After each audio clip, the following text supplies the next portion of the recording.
Hey everybody, Harry here to talk about a pretty darn sweet day for justice. And that was Monday when we got results from two trials involving the January 6th marauders. One, Richard Barnett. He's the guy, the notorious guy who put his feet up on Pelosi's desk. He left her a note saying "Bigo," as he's, I guess, called in the junior high mature circles of the would-be terrorists. Bigo was here, you, and it seems very likely that he wrote "you bitch," although his lawyer tried to say he wrote "you batch," B-A-T-C-H. Not sure what that makes up. I guess it's a slightly less offensive term. Anyway, from everything we know about him, the odds that he didn't pull the trigger on B-I-T-C-H, I think, are low. But anyway, so he testified in his own behalf. He fulminated at the government and that kind of stuff, and he was convicted on no fewer than 8 counts, all the ones brought. And then separately, we had the second seditious conspiracy trial of the Oath Keepers. Remember, there was one already involving the leader of the pack, and that trial had 5 defendants. Here, there were 4 defendants. The court just basically split them in 2 because it would have been too crazy a scene in the courtroom. So last time around, the DOJ convicted only 2 persons, and not everyone, almost everyone was acquitted of something or another. This time around, back on Monday, they convicted all 4 of seditious conspiracy and other charges. So recall, as we've said every time with these previous trials, these are hard charges to bring. The department brings them rarely. The last time it did before the whole January 6th state of affairs was about 10 years ago, and they lost. They're always fraught with the possibility of defenses based on First Amendment or speech. I was just talking. Here, the defense was something like that, in fact, although more like we were just kind of hapless people gathered around there and we decided to go in when everyone else did. That mattered because they were charged with conspiracy. And in fact, what the evidence showed is that these 4 guys were part of, by plan and design, the tip of the spear to go in and sort of penetrate the breach in the first instance. Another big, maybe the big point about these 4 defendants, from Monday, they're basically foot soldiers, maybe foot soldiers plus. And whereas the previous trials have been, including the one now going on with the Proud Boys and Enrique Tarrio, have been the leaders. But look, the charge here is seditious conspiracy. The elements of a conspiracy are you agree to do something unlawful and then you commit an overt act, which is very rarely a problem, the overt act part, and wasn't here. So, of course, when you conspire, lower down people can also agree. And here they did, but so even apart from the significance of ever having a conviction for seditious conspiracy, which really is as high up as the DOJ has gone and will go, it's basically saying they tried to take over the government by force. It's really the sort of core and highest charge. And so here DOJ convicted 4 folks, and they weren't the leaders, and they were instead people who are lower down. But when you think about the deterrent effect of these kinds of prosecutions, having foot soldiers be convicted of the highest kinds of charges really works a very good deterrent effect, not just on would-be leaders, but would-be followers as well. So that was all important.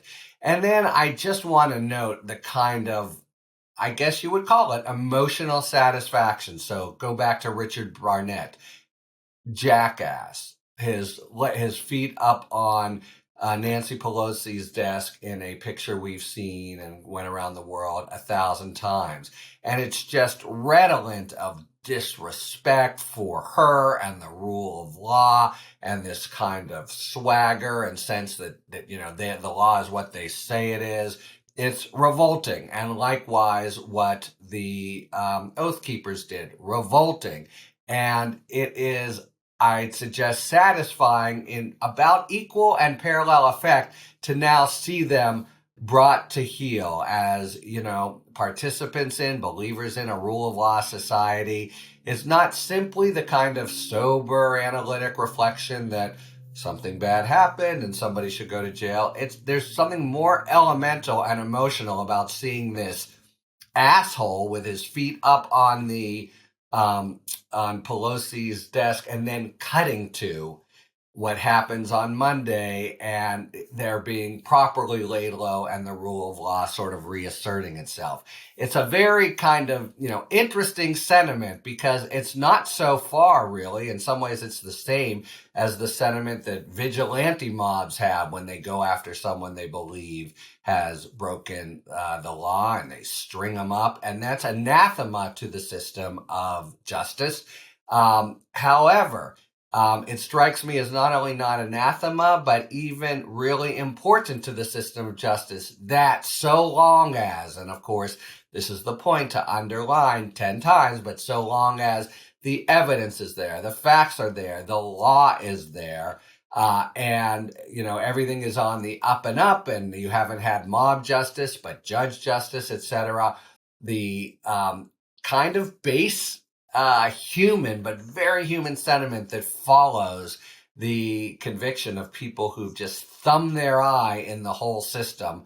That reaction of, yeah, damn it, he got his, he was brought to heel, he thought he was such a big shot and all this swagger and bombast. The very flip side of it is laid low in the justice system. That's not only acceptable, but I think a good thing, something that the justice system aims for. It aims, of course, and essentially to do it in a socialized way through the rules, through the evidence, through the law. But one of, I think, the very legitimate policies behind the criminal law is for that kind of satisfying rush that you see in the case of heinous criminals. And it is, if you think about if you feel it as I did and think, oh, am I a primitive jerk? No, I think the right answer is you're a member of society, and it's perfectly fine and proper to feel this way as long as it's channeled. And boy, did we feel that way on Monday when Barnett went down and 4 more members of the Oath Keepers went down. We still have the Proud Boys trial going on with Enrique Tarrio, another seditious conspiracy. Remember, DOJ brings it rarely. Of the 1,000 or so defendants that we've had from January 6th, 14 of them have faced these charges. But to get these 14 on those charges, because they really do capture what they did, try to take down the government with force, is very important for abstract ideals of justice, also very important for social sentiment of kind of the re-imposition of the rule of law and the rules we all live by, even if that latter sentiment is accompanied by, a little bit of your limbic system going in and saying, yeah, I'm glad we got him. Okay, so let your limbic system fly, let your limbic system flag fly. Today or this week for Monday's convictions. We've got, as I say, another trial in process. One more quick point on the just on what I was talking about. They had cooperating informants, as you need to testify, and one of them talked about the 4 Oath Keepers just being around and being at dinner after. Ha ha ha! We got them good. Finding out they were wanted by federal agents. And as the witness put it, they scattered like cockroaches when the lights turned on. And in fact, the leaders were nowhere to be seen. Everyone was like, uh-oh, now the grown-ups are in town and you are in trouble, pal, and you ought to be. That's also part of the kind of emotional oomph that we get from retribution that's part of what happens on a day like Monday. All right, there you have it. That little chapter is closed unless they can win on appeal. I don't see it. But more to come in Seditious Conspiracy, and much more to come on January 6th for the foot soldiers and the possible big-time operators up to and including the former President of the United States. And when it does, I'll be here to give you my quick reaction and talk about it. Until then, talk to you later. Thanks for tuning in. If you enjoyed this video and other Talking Feds content, please take a second to like and subscribe. Talk to you later.